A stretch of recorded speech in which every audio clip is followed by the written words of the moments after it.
Hello बेटा। बेटा हमने बैंक रिकन्सिलिएशन स्टेटमेंट स्टार्ट करा था। जो हमने पहला पार्ट इसका बनाया है उसमें मैंने आपको बताया था कि कैशबुक और पासबुक के जो भी डिफरेंसेस होते हैं उनको रिकन्साइल करते हैं हम इसमें, और वो डिफरेंसेस के कुछ कारण होते हैं। टाइमिंग डिफरेंस और ट्रांजैक्शन को रिकॉर्ड करता है केवल बैंक अपनी पासबुक में, हमारे यहाँ रिकॉर्ड नहीं होती है, और एरर और ओमिशन।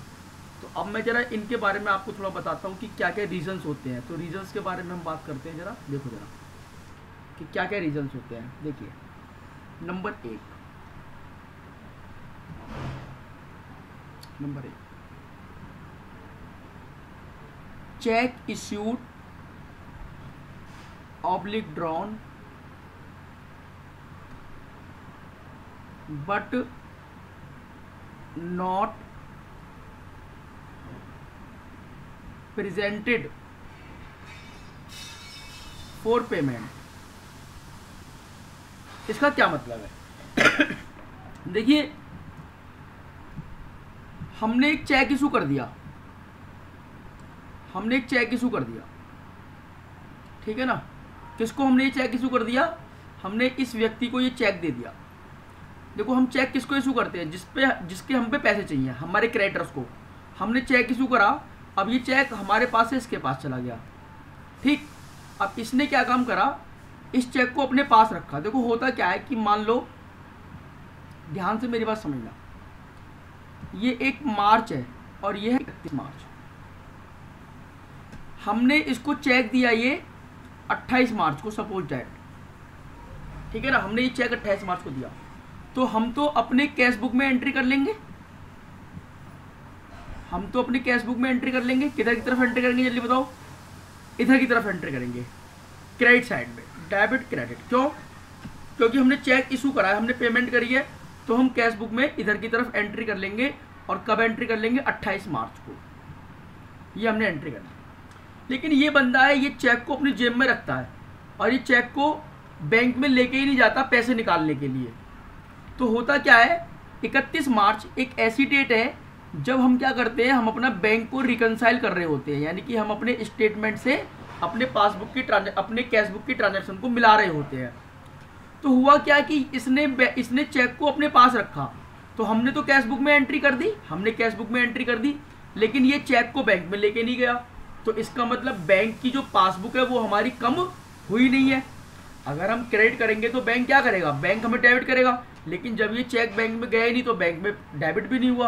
तो इसका मतलब क्या हुआ? इस ट्रांजैक्शन की वजह से जो एंट्री है वो कहाँ पर हुई? एंट्री हुई हमारी कैश बुक में, और कैश बुक क्या हुई इस ट्रांजैक्शन की वजह से? कम। समझ में आ रही है आपको बात? तो कैश बुक इस ट्रांजैक्शन की वजह से कम हो गई बेटा, यानी कि हमने कैश बुक को क्या कर दिया? हमने कैश बुक को क्रेडिट कर दिया और कैश बुक हमारी क्या हो गई? कम हो गई, माइनस में चली गई। लेकिन पासबुक तो हमारी वही की वही है, क्योंकि हमने तो कैश भले ही यहाँ से क्रेडिट कर दिया, लेकिन अभी तक वो पासबुक में डेबिट नहीं हुआ है, क्योंकि ये चेक पेमेंट के लिए प्रेजेंट नहीं हुआ, ठीक है ना। तो अब मैं बात करता हूँ दूसरी। देखो जरा, सेकंड,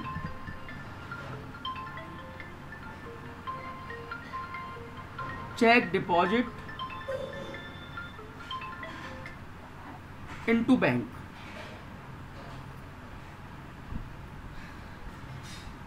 या फिर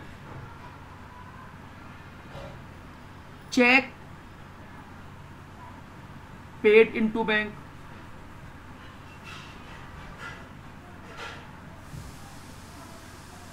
या फिर चेक लॉज इनटू बैंक।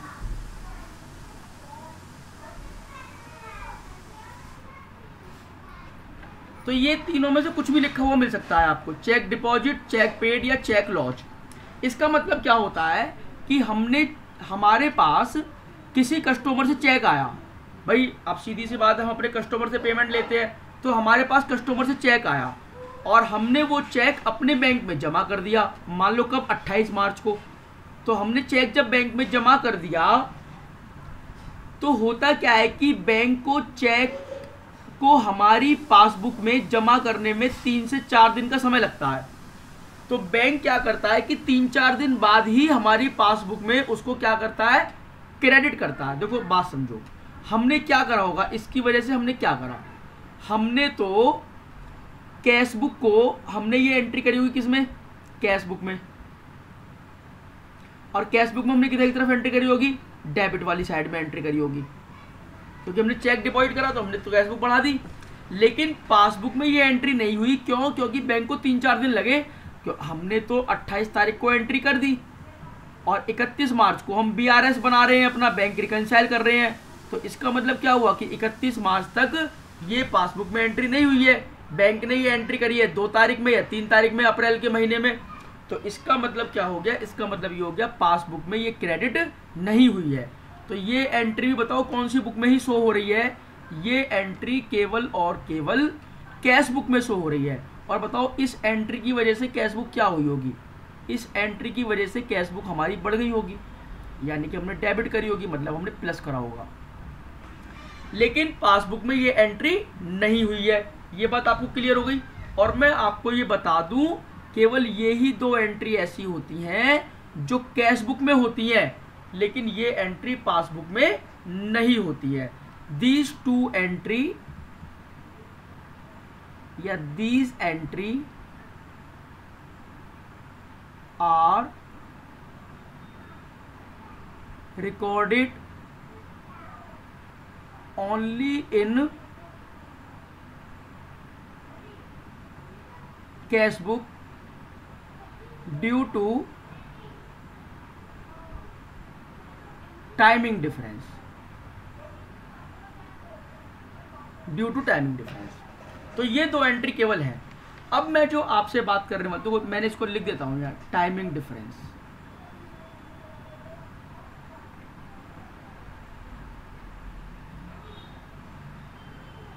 अब जो मैं आपसे बात करूंगा वो कौन सी एंट्री की बात करूंगा, ट्रांजैक्शन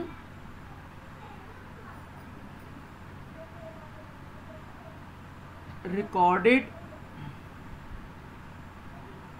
ओनली, ट्रांजैक्शन रिकॉर्डेड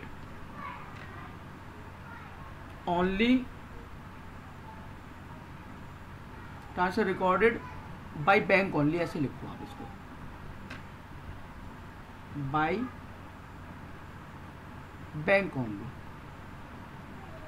देखो जरा नंबर 3, इंटरेस्ट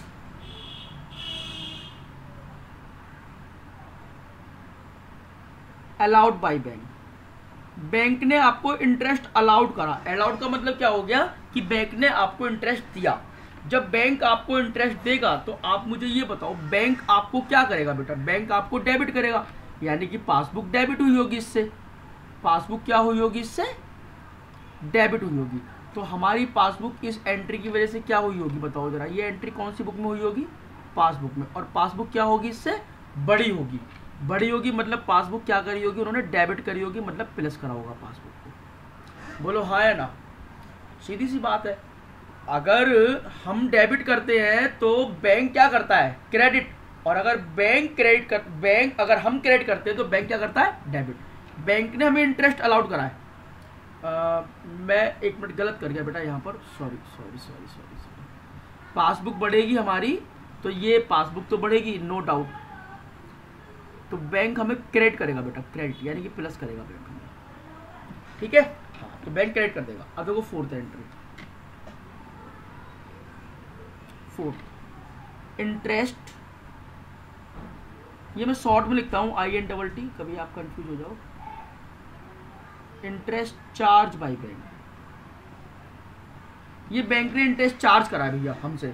तो जब बैंक हमसे इंटरेस्ट चार्ज करेगा तो बैंक हमें घर बताने तो आएगा नहीं कि मैंने आपसे इंटरेस्ट चार्ज कर लिया है। तो ये एंट्री केवल और केवल कौन सी बुक में रहेगी, ये एंट्री भी केवल पासबुक में रहेगी, और पासबुक क्या हो जाएगी हमारी, कम हो जाएगी। तो बैंक हमें क्या करेगा, डेबिट करेगा, यानी कि बैंक हमें माइनस कर देगा। बोलो बात समझ में आ रही है आपको, ठीक। 5th एंट्री देखो, और क्या हो सकता है, 5वीं, डायरेक्ट इंटरेस्ट एंड डिविडेंड, ऐसे लिखो आप, इंटरेस्ट एंड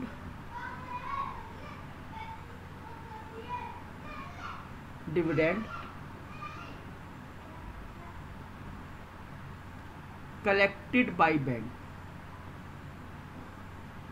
बैंक ने इंटरेस्ट और डिविडेंड, देखो हमने किसी को लोन दे रखा है या हमने किसी के डिवेंचर खरीद रखे हैं या हमने किसी के बॉन्ड खरीद रखे हैं गवर्नमेंट के, तो हमें वहाँ से इंटरेस्ट की इनकम होती है। या हमने किसी कंपनी के शेयर खरीद रखे हैं तो कंपनी अपने शेयर अपने प्रॉफिट में हमको शेयर देती है यानी कि डिविडेंड देती है। तो हम क्या करते हैं, हम बैंक को बता देते हैं कि साहब हमें वहाँ से इंटरेस्ट मिलना है, वहाँ से डिविडेंड मिलना है, तो बैंक हमारे ब्याह पर कलेक्ट कर लेता है। तो बैंक जब हमारे ब्याह पर कलेक्ट कर लेता है तो ये एंट्री केवल किस में होती है, पासबुक में होती है, ये एंट्री कैश बुक में नहीं होती। तो इसका मतलब इससे पासबुक क्या होगी, इससे पासबुक हमारी बढ़ेगी यानी कि क्रेडिट, और पासबुक में क्या होगा, ये प्लस होगा। ठीक है ना। अच्छा अब देखो एंट्री नंबर मैं आपको 6 समझाता हूँ और क्या हो सकता है इसके अलावा। Direct payment made by bank, direct payment made by bank.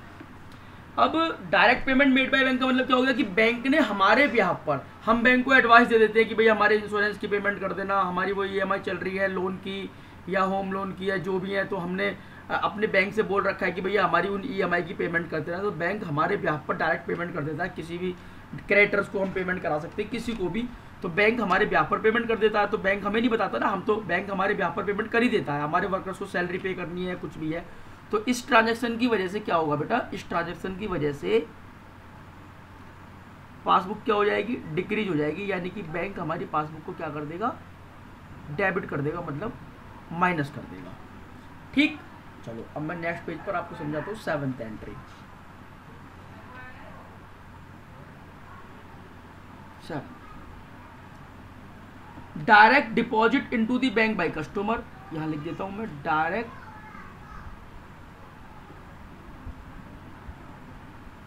Deposit into the bank by customer, मतलब हमारे किसी कस्टमर ने हमारे खाते में डायरेक्ट पैसे जमा कर दिया, हमने उसको अकाउंट नंबर दे दिया होगा, अपनी डिटेल दे दी होंगी, भैया हमने उससे बोल दिया कि हमारे खाते में डायरेक्ट पैसे जमा कर दियो, उसने जमा कर दिए। तो इसकी वजह से भी एंट्री कौन सी बुक में गई है, पासबुक में, और पासबुक क्या होगी इसकी वजह से, इंक्रीज होगी। तो बैंक हमारी पासबुक को क्या कर देगा, क्रेडिट मतलब कि प्लस। अच्छा नेक्स्ट देखो अब 8, cheque oblique bill discounted dishonour. अब कोई भी बिल डिस्काउंट जो आपने करा रखा होगा, अगर वो डिसऑनर हो जाता है या कोई चेक डिसऑनर हो जाता है, बेटा बिल डिस्काउंटेड तो देखो अभी आपको नहीं समझ में आएगा, बिल्स ऑफ एक्सचेंज में डिटेल में समझ में आएगा। लेकिन फिर भी अगर कोई चीज़ डिसऑनर हो जाती है तो आप एक बात समझ ले, इसकी वजह से जो पासबुक है वो डिक्रीज हो जाएगी, हमारी कम हो जाएगी, यानी कि पासबुक क्या हो जाएगी, डेबिट यानी कि माइनस। तो आप इतनी बात समझ लें फिलहाल के लिए, बाकी हम जब क्वेश्चन आएंगे तो और डिटेल में चर्चा करेंगे। देखिए जरा 9th, देखो भैया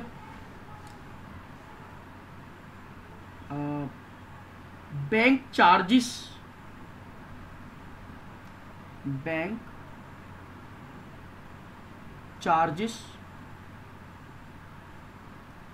चार्ज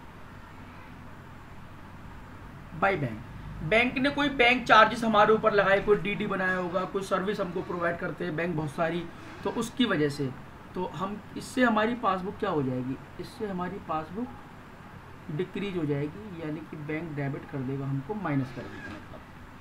ठीक, अच्छा चलो मैं कुछ ट्रांजेक्शन और लेता हूँ जिसमें हम बात करते हैं एरर्स की।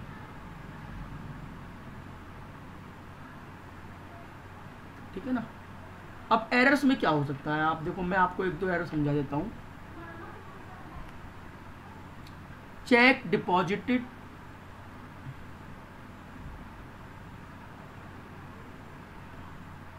बट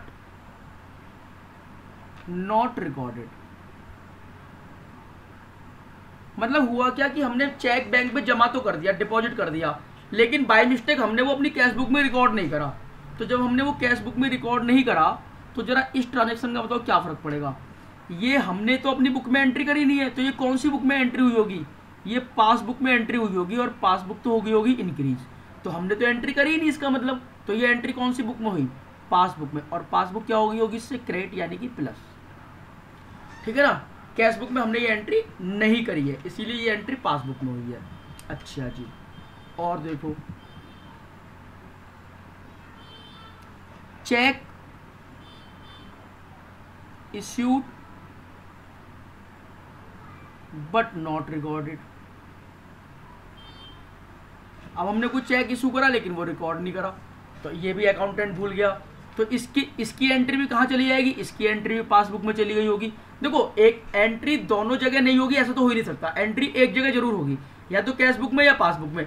जब हमने कैश बुक में रिकॉर्ड नहीं करी है तो हमें पता कैसे चला, इसका मतलब वो पासबुक में रिकॉर्ड है, इसका मतलब वो पासबुक में, तभी तो हमें पता चला कि कैश बुक में एंट्री नहीं है। तो एंट्री एक जगह तो बेटा पक्का होगी, मतलब कस्टमर ने ये चेक बैंक में लगा दिया था, तो इसका मतलब क्या होगा, इस एंट्री की वजह से पासबुक क्या होगी डिक्रीज यानी कि डेबिट। तो ये कुछ ऐसी ट्रांजैक्शन है जो मैंने आपको बताई। अब मैं आपको देखो बताता हूँ कि बैंक रिकंसिलिएशन हम बनाते कैसे हैं। देखो जरा, बैंक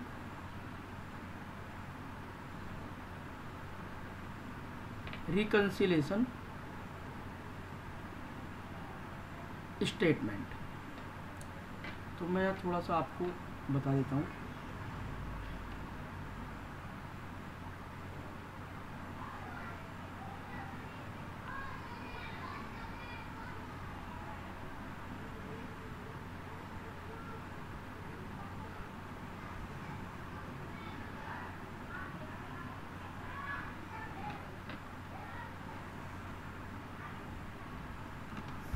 देखो जरा, यहां पर हम लिखेंगे पहले ट्रांजैक्शन या पर्टिकुलर, इधर लिखेंगे हम प्लस प्लस आइटम, और इधर हम लिखेंगे माइनस वाले आइटम, ठीक है ना। तो प्लस माइनस आप फिलहाल फॉर्मेट समझ लो कि ऐसे बनता है, बाकी तो मैं आपको समझाऊंगा। अच्छा, balance as per cash book oblique passbook. अब देखो कैश बुक के या पासबुक के अकॉर्डिंग बैलेंस कैसा हो सकता है, या तो कैश बुक के अकॉर्डिंग बैलेंस होगा फेवरेबल या होगा अनफेवरेबल। अगर फेवरेबल है तो प्लस में लिखेंगे, अनफेवरेबल तो माइनस में लिखेंगे। ठीक वैसे ही पासबुक के अकॉर्डिंग हो सकता है। देखो हमें 4 प्रकार के क्वेश्चन मिलेंगे, कैश बुक के अकॉर्डिंग डेबिट बैलेंस या कैश बुक के अकॉर्डिंग क्रेडिट बैलेंस, तो दो तो ये हो गए, पासबुक के अकॉर्डिंग डेबिट बैलेंस या पासबुक के अकॉर्डिंग क्रेडिट बैलेंस। तो 4 प्रकार के क्वेश्चन है, आप बुक खोल के देख भी सकते हो कि हमारे पास 4 प्रकार के क्वेश्चन होंगे। तो कैश बुक के अकॉर्डिंग या तो फेवरेबल बैलेंस होगा, देखो आप मैं यहाँ दिखाता हूँ, कैश बुक के अकॉर्डिंग या तो फेवरेबल बैलेंस होगा या पासबुक के अकॉर्डिंग फेवरेबल होगा, कैश बुक के अकॉर्डिंग अनफेवरेबल होगा या फिर पासबुक के अकॉर्डिंग अनफेवरेबल होगा, ठीक है ना। फिर आप क्या करोगे, इसमें कुछ चीज़ों को यहाँ पर कुछ चीज़ें हम लिखेंगे, उनको हम यहाँ पर किसी को यहाँ लिखेंगे प्लस में, किसी को यहाँ लिखेंगे, किसी को यहाँ लिखेंगे, किसी को यहाँ लिखेंगे, ऐसे करके। तो ऐसे हम प्लस माइनस करेंगे, कुछ ट्रांजेक्शन में सिखाऊंगा कैसे करते हैं। फिर हम क्या करेंगे, फिर हम लगाएंगे इसका टोटल यहाँ पर, और जिधर साइड का टोटल ज़्यादा होगा, या तो देखो या तो माइनस वाला टोटल ज़्यादा होगा तो बैलेंस इधर बचेगा, या प्लस वाला टोटल ज़्यादा होगा तो बैलेंस इधर बचेगा। तो ये बैलेंस बचेगा हमारे पास, तो इसको हम लिखेंगे बैलेंस एज पर। अगर कैश बुक से शुरू कर रहे हैं तो बैलेंस बचेगा एज पर पासबुक, अगर हम कैश बुक से शुरू कर रहे हैं तो बैलेंस बचेगा एज पर पासबुक। अच्छा जी, और अगर हम पासबुक से शुरू कर रहे हैं तो बैलेंस बचेगा एज पर कैश बुक, ठीक है ना। ये देखो जरा मैं एक रिफ्लेक्ट कर दूँ, अगर balance as per passbook start हो रहा है तो बचेगा एज पर कैश बुक, क्योंकि अगर हम कैश बुक से शुरू करते हैं तो पासबुक का पीछा करेंगे, पासबुक से शुरू करते हैं तो कैश बुक का पीछा करेंगे। कोई भी आदमी अपना पीछा तो कर ही नहीं सकता ना, कैश बुक से पासबुक की तरफ जाएंगे, पासबुक से कैश बुक की तरफ जाएंगे। अच्छा जी, अब मैं आपको एक बात और बता दूं, यहाँ पर लिख दूं मैं, अगर बैलेंस इधर बचता है तो इसको हम बोलते हैं अनफेवरेबल बैलेंस।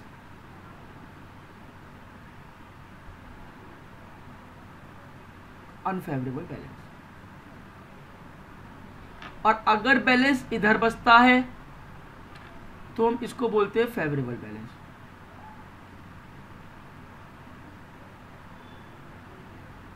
ठीक है ना। बाकी जब हम इनके क्वेश्चन करेंगे ना तो और डिटेल में हम बातों को समझेंगे। तब तक के लिए बेटा ओके बाय।